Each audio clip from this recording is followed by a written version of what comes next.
อย่างเงี้ยเมืองเนี่ยนะแล้วก็ขุนยีขุนสามขุนใส่ขุนเกียนนางยอดเมืองนางสึงโหจึนก็เป็นปีเสาคนสายกันทุกคนจะเป็นปีเสาก็เสาไอ้พวกนี้ต้องเตรียมผิดแล้วนะมันจะมาเป็นลูกทำหมงเลยหมูเถอะ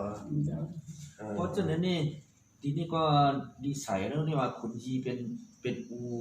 ขุนปานเมืองเนี่ยแต่ไม่ละเขาเห็นปืนจีรันนี่นะอุคำแต้มใส่ตั้งเหนืองไว้นะเกี่ยวนี่เตรียมใส่ตั้งเหนืองแต้มไม่ละกำนันต้องอันนี้นะใครว่าขุนยีนี่เป็นอูขุนปานเมืองเนี่ยเขาเต้เป็นหลานขุนปานเมืองเต้แล้วนี่ลูกขุนผานนั่นเองหลานไปเป็นเย็นเป็นร้อนเขาเนี่ยฉันเป็นร้านอยู่ร้านเนี่ยขุนปานเมืองแต่ว่าขุนน้อยนะแต่ว่าคนกันเมืองขุนน้อยกันโดนลูกชายเขาขุนน้อยเอาแต่ว่าขุนคำเมา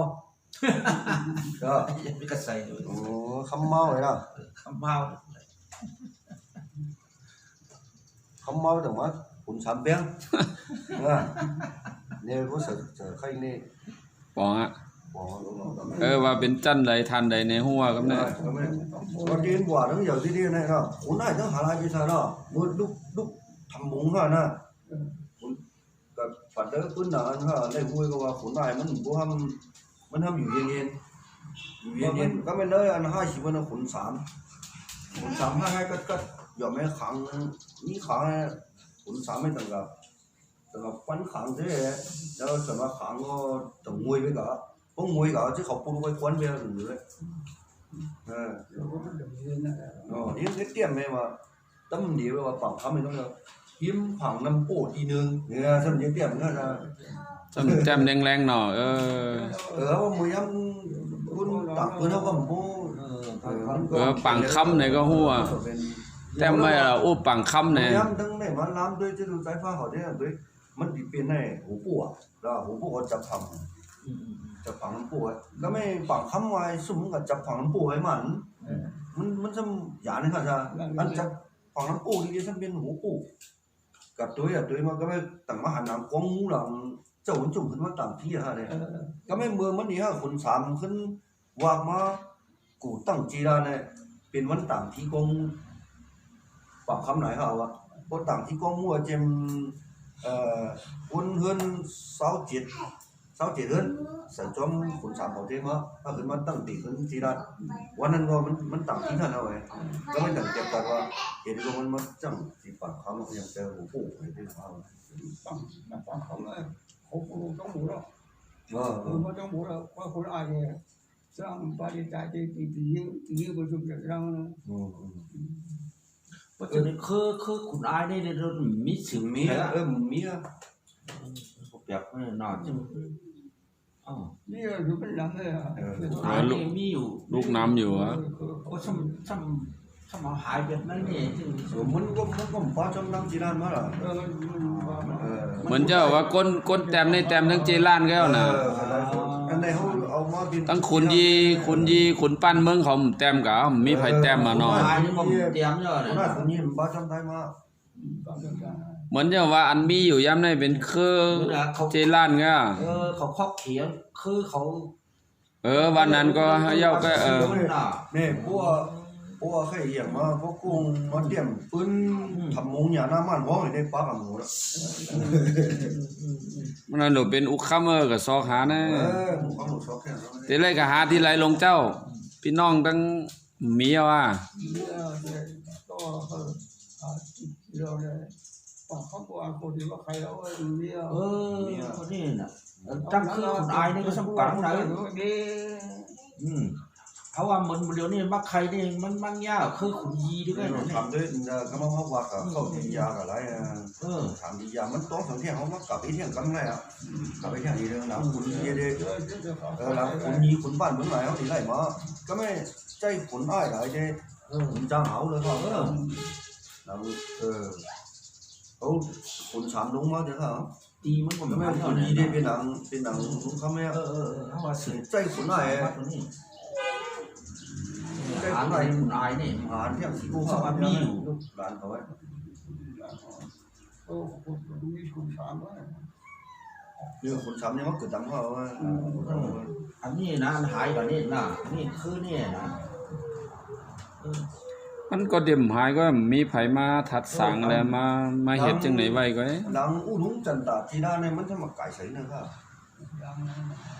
u đúng trần tả thì đang sinh cả sinh trần tả ya hiện tại bắt đầu tôi qua cũng là ô mình đặc biệt đấy bên nào nó hả nắng mùi nhỉ quả nắng đây không có ồ đấy mình có là mình cái bên pháp của mình nó nằm mình làm xếp pháp khối mình có bên pháp khối đó là นะคือคุณอายนี่มันต้องหายไปหมดแล้วเนี่ยน้องตั้งหาที่แล้วน้อง anh chắc thì có mấy cái một xem với thì con ไอ้หมอกแสง đi tóm đi có cả มีคำล่าเขานั่นน่ะเนาะอ๋อจีย้ายหมอกแสงเนี่ยอ๋อ mất đâu rồi này đi giờ đây lấy một cái cũng có xịt một cái ở chợ hậu chứ có là khứ là ai phát cả mình cả hứng sống bộ còn gì chứ cái mấy chuyện là u đúng không mấy là cuốn ai chuyện là mình mất tỷ nào hơn trong mì bảo hay là trong mì bảo tu tỷ mì đúng không mẹ อายี mìnhจะเอายีขึ้นมาขึ้นปองหันซะผมมีđúng không rồi ป้า ก็ หยงอ่ะ thì mi đang chưa hiểu đấy cảm ơn thắm đó Rồi mi sám co với tức là tỷ thằng lái một xiềng đây này cho nó cạo giá nuôi không cạo giá nuôi à cái mấy mi ở đây cái này rồi đang cái gì lúc sáng chứ mà cái cái mấy thằng mà mình tỷ lắm nhau ấy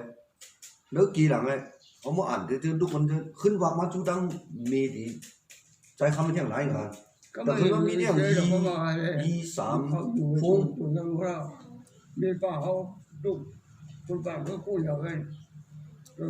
อย่างนั้นกู้เหยานะจังทุกคนนั้นนะจังรู้ว่าเอาเขาไปลองเลยใช้หมอกเสียงเลย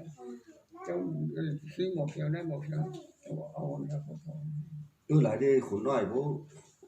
nói bố xin hậu thơ bố xin hậu tầm mau cuốn một xẻng mau cuốn một xẻng mưa khốn nói đắng mi nàyมันขึ้นcảขึ้นได้กันcả anh nói một xẻng nhau rồiขึ้นวางมาได้ขึ้นว่ามีลูกเพียงสีผู้หัน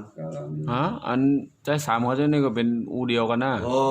เจออูใหม่อ่ะ มันจะเป็นโปสั่งในเองก็ อ๋อเป็นนั่นน่ะ ขึ้น เขาถามว่ายาก็เอาก้อใหม่มันใจ ไม่ใช่ อ๋อ จะแต่ผมก็ดูมาที่เขาจะหุ่มกันในหมูนะ อ๋อ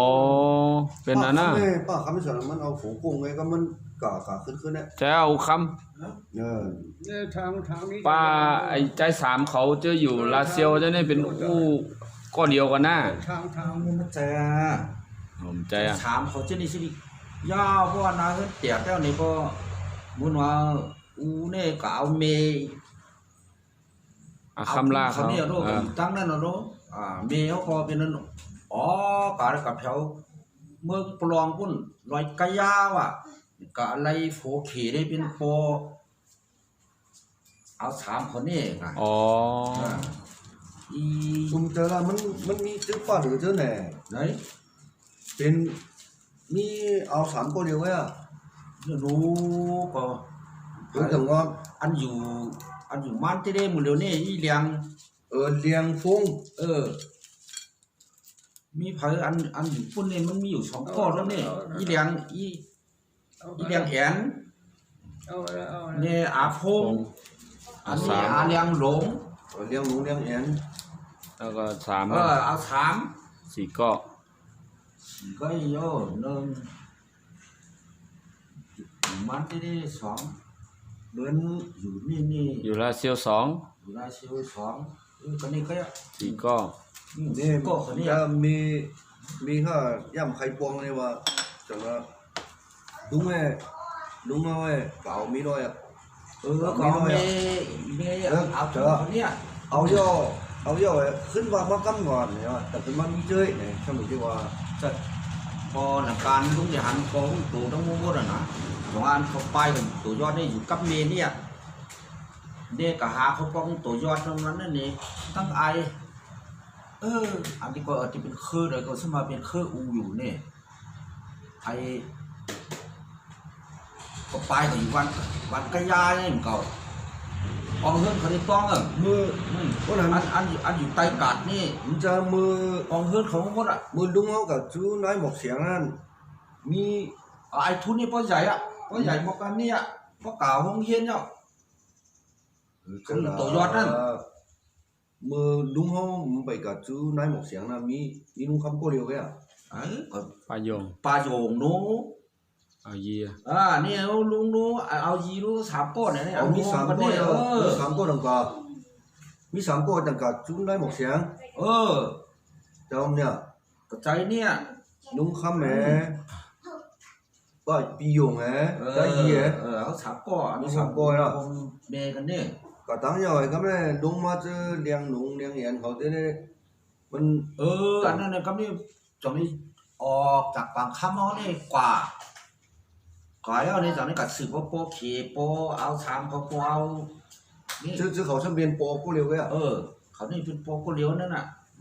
โอเคอ๋อ โปเขนั่น cái bên mua có tiệm xài mày này mà đủ đúng mà thế này thế